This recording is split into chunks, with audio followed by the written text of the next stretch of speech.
Sa paglipas ng araw, nanatiling nakakulong sa baryo nila Gonzalo yung mangkukulam.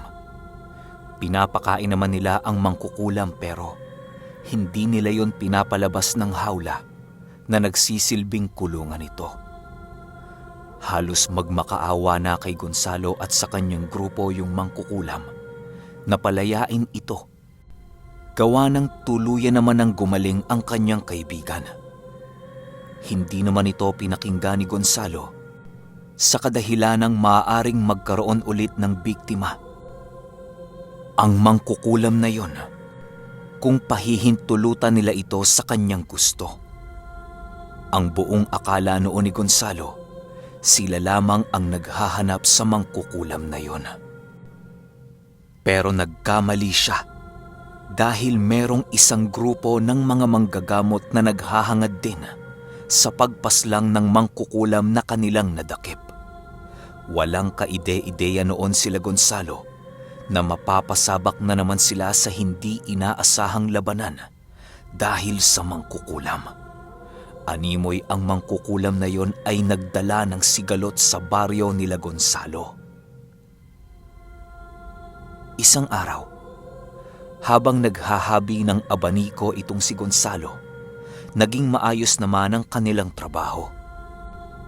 Kasama niya noon si Nognog at si Suplito upang mas mapadali ang kanilang trabaho. Nangangailangan din kasi noon si Suplito ng trabaho, kaya hindi naman yun pwedeng hindi isama ni Gonzalo. Naging mas mabilis noon ang kanilang trabaho, gawa ng 3 na silang naghahati-hati ng kanilang gawain. Sa pagsapit ng hapon, ay ang pagtungo naman ng 3 sa merkado. Habang naglalakad sila Gonzalo, bigla itong napatigil sa harap ng merkado nang masipat nito ang isang grupo ng mga matatanda na kakaiba sa kanyang paningin. Kahit nasa normal siya noong kaanyuan, tila ba nasisilaw siya sa mga ito. Yun ang unang beses na nasilaw si Gonzalo ng isang albularyo sa normal nitong estado. Ilang minuto pa siyang natigilan sa merkado hanggang sa bigla siyang kinalabit ni Nognog. Tay, ano ho ang ating uulamin? Tanong ni Nognog. Ikaw nang bahala anak. Alam mo naman, hindi naman ako kumakain dyan sa bahay. Sagot ni Gonzalo. Habang sila ay nagpapasya sa nais nilang bilhing ulam, biglang lumapit ang grupo ng matatandang yon sa kinaroroonan ni Gonzalo. Halos tumigas lahat ng pawis nun sa katawan ni Gonzalo dahil sa takot at panganib niyang nadarama sa paglapit ng mga matatanda. Nang makalapit na ito sa kanila, biglang nagwika ang isa sa mga ito ng, "Bangus ang masarap ulamin. Kung meron kayong makita dyang bangus bilhin nyo na." Nang magkatinginan si Gonzalo at ang matandang yon, bigla itong nakaramdam na tila ba unti-unting winawasak ng titig ng matanda ang kanyang orang bumabalot sa kanya.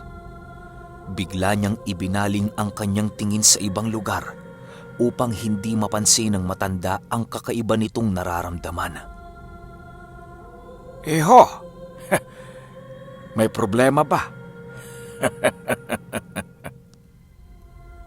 Wika ng matanda kay Gonzalo. Ilang minuto na ang lumipas nang magtanong ang matanda pero hindi nagawang sagutin ito ni Gonzalo. Dahil sa nahihiya na noon si Nognog, kaya kinalabit nito ang kanyang ama at nagwika ng, Tay, kung may problema ka daw ho, sabi nung matanda oh. "Ha? Wala naman ho. Medyo pagod lang galing ng trabaho. Siya nga pala Manong, ano po bang kailangan ninyo?" Tanong naman dito ni Gonzalo. "Baka may kakilala kayong Sin Simon, taga-kabilang baryo. Mangkukulam itong dinukot ng aswang sa kanilang tahanan. Hinahanap namin ang taong yon eh. Gawa ng merong pakay sa kanya ang pinuno ng aming samahan. Paliwanag naman ng matanda. Sinsimon? Wala po akong kilalang Sinsimon. Sa iba na lang ho kayo maghanap, Manong. Baka alam nila kung saan ang kinaroroonan nito. Sagot naman ni Gonzalo.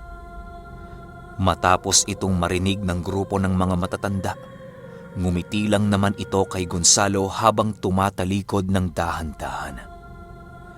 Bago pa man tuluyang tumalikod ang matanda, nasipat nito ang isang buto ng sampalok na kulay puti. Gulat na gulat noon si Gonzalo sa matanda sa kadahilanang yun ang unang beses na nakakita siya ng buto ng sampalok na ginawang kwintas. Alam na alam ni Gonzalong buto yon ng sampalok, gawa ng meron siyang matalas na paningin. Ang ipinagtataka lang noon ni Gonzalo, tila ba sinisilaw siya ng butong yon sa bawat pagsilay niya dito. Sa paglayo ng grupo na yon, piniling umuwi na din nila Gonzalo. Panay pa ang usap noon nila Suplito upang magbigay ng sariling opinyon at haka-haka tungkol sa sinabi ng matanda na kanilang nakausap. Sa pagsapit ng gabi, agaran din namang tumungo si Gonzalo sa kanilang baryo upang tanungin ang mangkukulam. Nadatna ni Gonzalong pinapakain ng kanyang mga kasama ang mangkukulam na yon ng karne ng tao. Agaran namang tinungo nila Sulay ang kinaroroonan ng mangkukulam upang sitahin ang kanilang mga kasamahan sa pagpapakain ng karne ng tao dito. Sinsimon! Sinsimon ba ang pangalan mo? Pagsigaw na wika ni Gonzalo. Sa pagsigaw ni Gonzalo sa kanilang baryo, biglang natahimik ang mga aswang sa paligid. Animoy na udlot noon ang kanilang ginagawang pagkatay at pagsasaya dahil sa seryosong wika ng kanilang pinuno. Paglapit dito ni Gonzalo, patuloy niya itong tinatanong sa totoo nitong pangalan. Sinsimon ba ang pangalan mo? Sumagot ka! Dagdag pa ni Gonzalo. Oo, Sinsimon ang pangalan ko. Ano po bang may paglilingkod ko sa inyo, Panginoon? Natatakot na wika ng mangkukulam. Merong naghahanap sa iyong grupo ng mga manggagamot. May mga kakaibang kargada ang mga ito at masasabi kong mapanganib ang mga matandang yon. Sabihin mo, bakit ka sinusundan ng mga tao? Tanong ni Gonzalo. Sa pagtanong ni Gonzalo ng bagay na yon, hindi naman agarang nakasagot ang mangkukulam. Animoy nag-isip pa ito ng malalim sa kadahilanang parang nakalimutan nito ang rason kung bakit siya sinusundan ng mga albularyo. Ilang minuto pa ang lumipas, biglang nagwika yung mangkukulam ng, Hindi ko lang sigurado, mahal na Panginoon. Pero baka ang grupo ng mga albularyong yon ay isa sa mga kakilala ng pinatay kong anak ng isang pastor na merong kakilalang ermetanyo. Hindi ako sigurado dahil sa dami ng aking mga napaslang na biktima. Kung maaari lang po, mahal na Panginoon, nais kong dumito na lamang sa inyong baryo hanggang sa ako ay mamatay. Batid kong hindi ako lulubayan ng mga yon hanggat hindi nila ako napapaslang. Nang marinig ni Gonzalo ang paliwanag ng mangkukulam, biglang tumaas ang tensyon sa paligid. Nagsisigawan na ang mga kasamahan noon ni Gonzalo na paalisin ang mangkukulam o di naman kaya'y paslangin na lamang ito. Dahil sa napakatindi na ng usapin sa kanilang lugar, ay halos hindi na makapagsalita noon si Gonzalo. Natahimik lamang ang mga kasamahan nito nang biglang sumigaw ang mangkukulam. Sige! Patayin niyo ako! Sa pagkamatay ko, malalaman ng ermetanyo kung sino ang salarin. Sa pagpapalaya niyo sa akin, Ituturo ko kayo sa huling sandali ng aking buhay. Wala kayong pagpipilian kung hindi ang samahan ako sa digmaang papalapit sa baryong ito. Wala kayong kaide-ideya kung gaano kalakas ang inyong makakaharap sa mga darating na araw. Parehas lang naman tayong mga demonyo. Bakit hindi tayo magtulungan? Dahil sa pagpapaliwanag ng mangkukulam, tila ba napaisip ang mga kasama ni Gonzalo nang marinig nila ang opinyon nito. Panay pag-uusap na lamang noon ang ginawa ng mga kasama ni Gonzalo upang makapagdesisyon sa suliraning kanilang hinaharap. Nang tumahimik na ang lahat, doon na nag-umpisang magsalita si Gonzalo.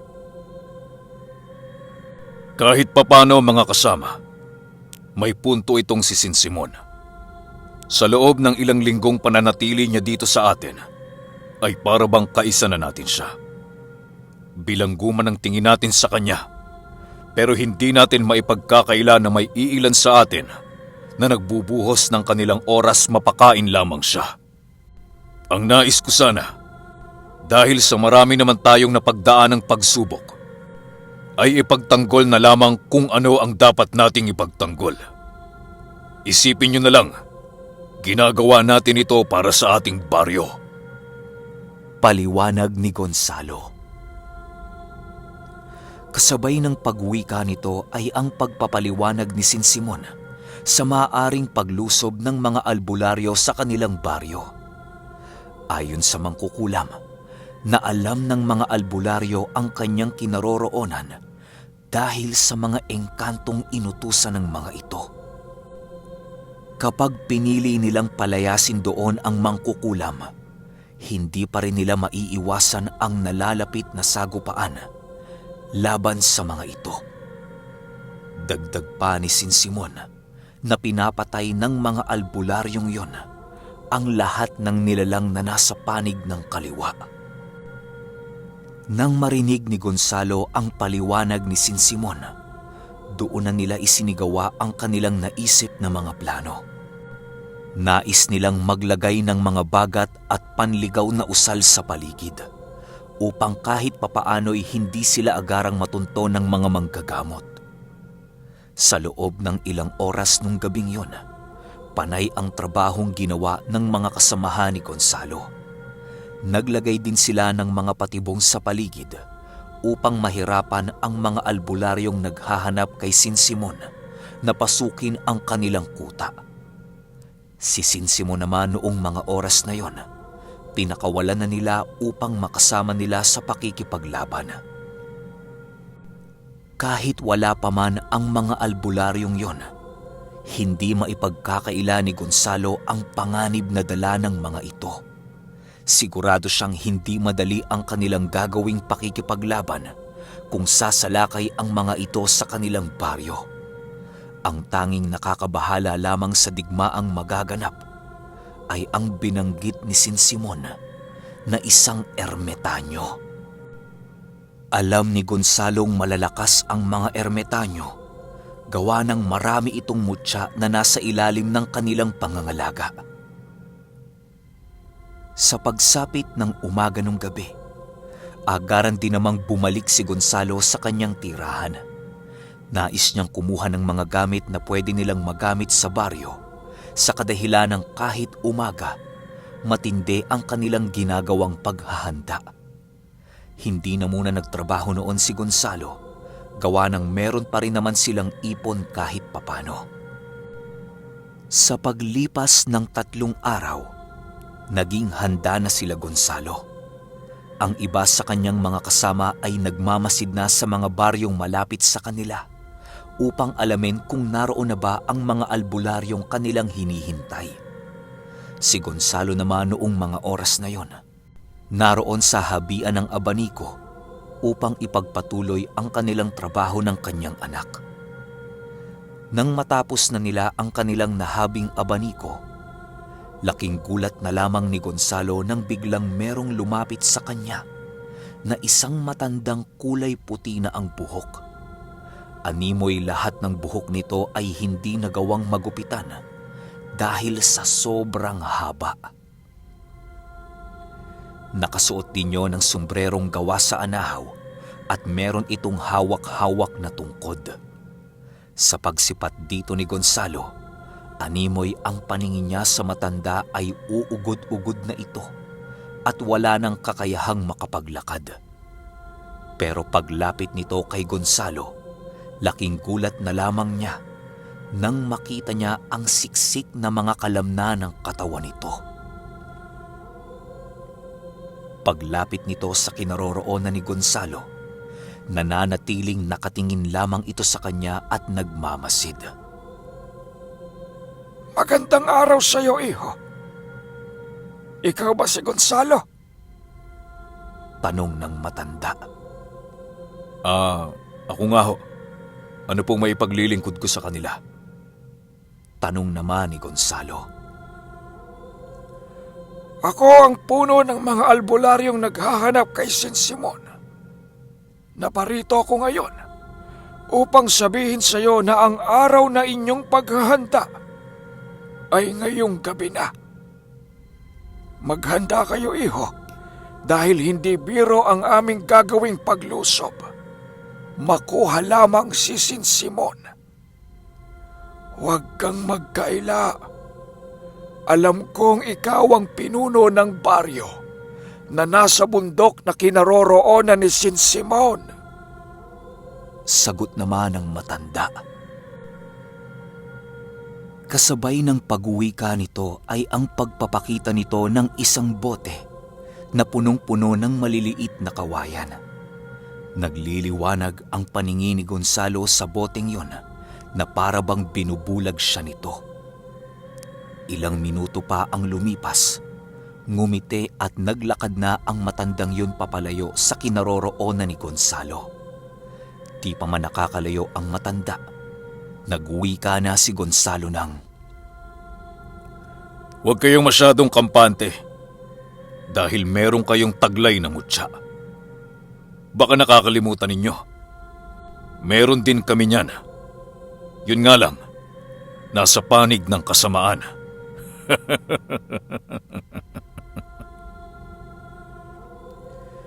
Sa pag-uwi ka noon ni Gonzalo, tila ba nagulat si Nognog dahil sa ibang asal ng kanyang ama. Unang beses itong ginawa ni Gonzalo, kaya talagang gulat na gulat si Nognog sa ginawa nito.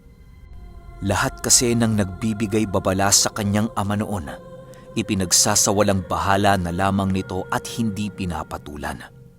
Animoy ang tingin ni Nognog sa kanyang ama ay para bang isang asong bahag ang buntot at pinipilit kumahol sa kanyang kaaway. Hindi na ito sinabi ni Nognog sa kanyang ama upang hindi sumakit ang puso nito. Sa pagsapit ng gabi, 6:00 pa lang ay umalis na itong si Gonzalo. Marami itong daladalang kanyang mga gamit na tila ba isang digmaan ang pupuntahan nito. Ang lahat ng inimbak na langis noon ni Gonzalo ay kanyang dinala patungo ng baryo. Di naman siya pinigilan noon ng kanyang asawa, gawa ng seryosong-seryoso si Gonzalo noong mga oras na yon. Hindi na din ito nagawa pang magpaalam dahil sa pagmamadali. Habang naglalakad noon si Gonzalo, kitang-kita ni Nognog yung pag-abot ng kanyang ama ng mga gamit nito sa mga kasama niyang sumundo sa kanya. Sa bawat paglakad papalayo nila Gonzalo, tila ba ramdam na ramdam ni Nognog ang isang napakasamang simoy ng hangin na paparating sa kanilang pamilya. Noong umaga pa lang kasi, matindi na ang kaba ni Nognog para sa gagawin ng kanyang ama. Mas lalo pa siyang nabahala nang makita niyang hindi basta-basta ang matandang kumausap dito. Kahit ordinaryong tao lamang si Nognog, ramdam na ramdam niya ang pagiging mapanganib ng matandang yon. Halos hindi kasi maipagkakaila ng kanyang ama ang kakaibang taglay na abilidad ng matanda.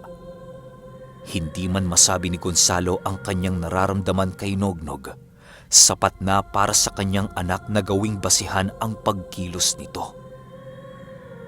Sa pagsapit ng 7:00 noong mismong gabi, tumungo pa si Suplito sa kanilang tahanan upang maghatid ng pagkain. Ang nadatnan doon ni Suplito ay ang mag-ina lang. Habang hindi pa nakakaalis ng pamamahay nila Nognog si Suplito, pilit niya itong tinatanong sa mga napag-usapan nila ng kanyang ama. Manong Suplito, maaari ko hubang malaman kung anong mga gagawin ng ama ko? Pansin ko kasi kanina na lahat ng gamit niyang iniingatan dito sa aming bahay, dinala niya patungo sa baryo eh. Wika ni Nognog. Dahil sa hindi pa naman alam ni Suplito ang mga pangyayari, nagulat ito sa sinabi ni Nognog. Ha? Anong baryo? Saan? Gulat na tanong ni Suplito. Dahil sa walang kaide-ideya noon si Suplito sa mga sinasabi ni Nognog, doon niya pinilit ang binata na sabihin sa kanya ang lahat ng kanyang mga nalalaman. Matapos makapagkwento ni Nognog sa kanyang tiyuhin, doon na nalaman ni Suplito na isa palang gabunang aswang ang kanyang kaibigan. Gulat na gulat noon si Suplito nang malaman niya ang sikreto ng kanyang barkada. Halos hindi na nito magawang maglakad pabalik sa kanilang bahay dahil sa takot. Nalaman kasi ni Suplitong isang baryo pala ng mga aswang ang pinamumunuan ni Gonzalo. Pero kahit ganon ang nalaman ni Suplito, mas nanaig pa rin sa kanyang dibdib ang pagiging magkaibigan nila ni Gonzalo. Matapos niyang malaman ang lahat ng iyon, nagwika ito ng, Sa pagbalik dito ng ama mo, pipilitin ko itong magkusang sabihin sa akin ang kanyang sikreto. Hindi kami magiging purong magkaibigan kung meron siyang itinatagong malaking lihim sa akin, di ba, Nognog? Nang marinig ito ni Nognog, hindi na nito nagawang sumagot dahil sa hindi na niya alam kung ano ang sasabihin niya kay Suplito. Matapos kasi nitong magkwento, tila ba nagbigay ng takot at pagkabahala yon sa kaibigan ng kanyang ama. Matapos nilang makapag-usap, agaran ding umuwi si Suplito sa kanilang pamamahay dahil sa palalim na ang gabi. Sa pagdating naman ni Gonzalo sa kanilang baryo, nadatnan niyang nagpapalit na ng mga kaanyuan ang lahat ng kanyang mga kauri. Kampante at panatag ang mga ito, gawa ng marami na silang napagdaan ng pagsubok kasama ang kanilang pinuno. Ni minsan kasi, hindi pa nagawang makaranas ng pagkatalo ng grupo nila Gonzalo na siyang naging sanhi ng hindi kaaya-ayang pangyayari. Ayon kay Gonzalo, ang hindi pagkakaroon ng pagkatalo ay isang napakadelikadong karanasan ng buhay. Dahil sa pagdating ng una mong pagkatalo, maaaring ikakalagpak mo ito at hindi ka na muli pang makakabangon. Okay, grabe ang angas nito sobra. Hindi ko alam kung ano mangyayari sa susunod na tagpo, kaya pahintay na lang. Sabay-sabay nating malalaman yon. Yun lang. Salamat.